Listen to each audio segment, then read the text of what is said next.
வணக்கம். இது ஒரு நரியோட கதை.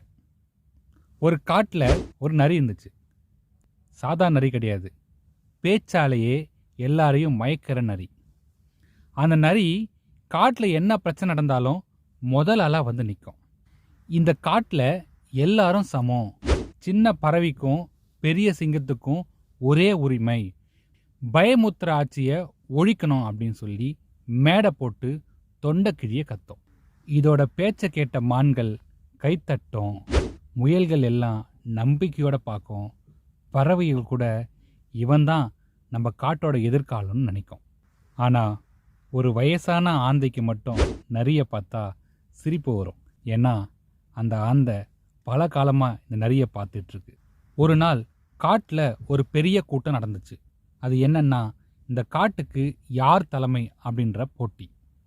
அந்த நேரம் இந்த நரி புலி தான் காட்ட கெடுக்குது, புலிக்கு எதிராக நம்ம எல்லாரும் ஒன்றிணைனோம்னு சொல்லி மேடை ஏறி முழங்குச்சு.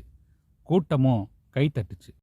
ஆனால் அடுத்த வாரமே அந்த நரி அதே புலியோட குகைக்குள்ளே போயிட்டு கையை குலுக்கிட்டு சிரிச்சுக்கிட்டே வெளியே வந்துச்சு.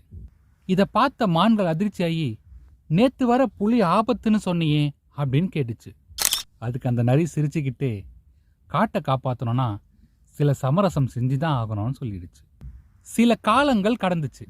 மீண்டும் காட்டில் தலைமை யாரு அப்படின்ற கூட்டம் வந்துச்சு. இந்த முறை புலி இல்லை, கரடி.